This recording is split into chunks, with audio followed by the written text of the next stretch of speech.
हेडलाईन्सचे प्रायोजक आहे NBC bearings, लांब पळण्यासाठी। बीडमध्ये मनोज जरांगेंची जनजागृती रॅली, मोठ्या प्रमाणात कार्यकर्त्यांची गर्दी। रॅलीपूर्वी जरांगे आणि धनगर उपोषणकर्त्यांची भेट। विधानसभेला महाविकास आघाडीच्या 225 जागा निवडून देतील। राज्याचे चित्र बदलायचं असल्यानं अनेक जण सोबत येत आहेत, शरद पवारांचं वक्तव्य। विधानसभेसाठी भाजप 160 ते 170 जागा लढण्यासाठी आग्रही, 160 पेक्षा कमी जागा लढू नये। स्थानिक नेत्यांकडून भाजपच्या दिल्लीतील नेत्यांना विनंती, सूत्रांची माहिती। भाजपला 120 ते 130 जागांवर समाधान मानावं लागेल। उरलेल्या जागा शिंदे आणि अजितदादा गटाला द्याव्या लागतील। जयंत पाटलांची प्रतिक्रिया।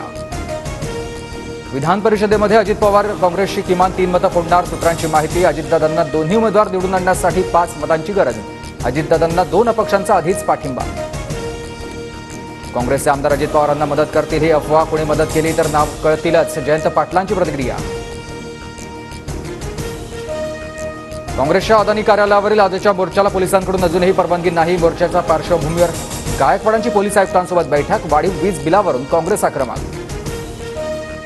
अजित पवारांना आमदारांवर विश्वास नाही, उद्या दूध का दूध पाणी का पाणी होईल, रोहित पवारांची टीका। महाविकास आघाडी शेकापच्या जयंत पाटलांचा पराभव करेल, शिंदे गटाच्या आशिष जयस्वाल आणि महेंद्र दळवींचा दावा। तर काय होतंय उद्या बघू, पवार गटाच्या जयंत पाटलांची प्रतिक्रिया।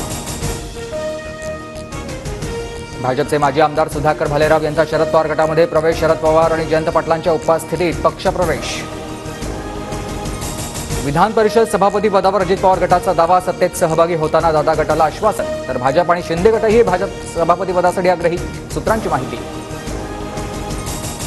वरळी अपघातामधील आरोपी मिहीर शहासह मित्रांनीच भिस्कीचे 12 पेग रिचवले। अपघाताच्या 4 तास आधी पार्टी, 25 वर्ष पूर्ण नसतानाही दारू दिल्यानं बारबार तोडक कारवाई।